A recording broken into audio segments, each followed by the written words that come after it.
ಸುಮಾರು 20 ವಿದ್ಯಾರ್ಥಿಗಳನ್ನು ಸಾಗಿಸುತ್ತಿದ್ದ ಶಾಲಾ ಬಸ್ಸೊಂದು ಪೊದೆಗಳನ್ನು ತಪ್ಪಿಸಲು ಕಿರಿದಾದ ರಸ್ತೆಯಲ್ಲಿ ಸಾಗಿ ಕಂದಕಕ್ಕೆ ಉರುಳಿದ ಘಟನೆ ಕಾಸರಗೋಡಿನ ನೆಲ್ಲಿಕುನ್ನು ಎಂಬಲ್ಲಿ ನಡೆದಿದೆ. ಅದೃಷ್ಟವಶ ಘಟನೆಯಲ್ಲಿ ಯಾವುದೇ ವಿದ್ಯಾರ್ಥಿಗಳಿಗೆ ಗಾಯಗಳಾಗದೆ ಸಂಭವಿಸಬಹುದಾಗಿದ್ದ ಭಾರೀ ಪ್ರಮಾಣದ ಅಪಾಯವೊಂದು ತಪ್ಪಿದೆ.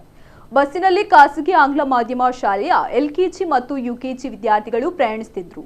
ರಸ್ತೆ ಬದಿಯಲ್ಲಿ ಬೆಳೆದಿರುವ ಪೊದೆಗಳನ್ನು ತಪ್ಪಿಸಲು ಬಸ್ ಚಾಲಕ ಅಕ್ಬರ್ ಯತ್ನಿಸಿದಾಗ ಬಸ್ ರಸ್ತೆಯ ಅಂಚಿನಿಂದ ಜಾರಿ ಪಕ್ಕದ ಕಂದಕಕ್ಕೆ ಉರುಳಿದೆ. ಅಪಘಾತವಾಗುತ್ತಿದ್ದಂತೆ ಬಸ್ಸಿನ ಒಳಗಿದ್ದ ಪುಟಾಣಿಗಳು ಆತಂಕಕ್ಕೀಡಾಗಿ ಜೋರಾಗಿ ಕಿರುಚಾಡಿದ್ದಾರೆ. ಕೂಡಲೇ ಧಾವಿಸಿದ ಸ್ಥಳೀಯ ನಿವಾಸಿಗಳು ಸಮಯ ಪ್ರಜ್ಞೆ ಮೆರೆದು ಎಲ್ಲಾ ಮಕ್ಕಳನ್ನು ಬಸ್ನಿಂದ ಸುರಕ್ಷಿತವಾಗಿ ಹೊರತೆಗೆದಿದ್ದಾರೆ. ಘಟನೆ ಬಗ್ಗೆ ಆಕ್ರೋಶ ವ್ಯಕ್ತಪಡಿಸಿರುವ ಸ್ಥಳೀಯರು ಅಸಮರ್ಪಕ ರಸ್ತೆ ಕಳಪೆ ಕಾಮಗಾರಿ ಬಗ್ಗೆ ಅಸಮಾಧಾನ ವ್ಯಕ್ತಪಡಿಸಿದ್ದಾರೆ.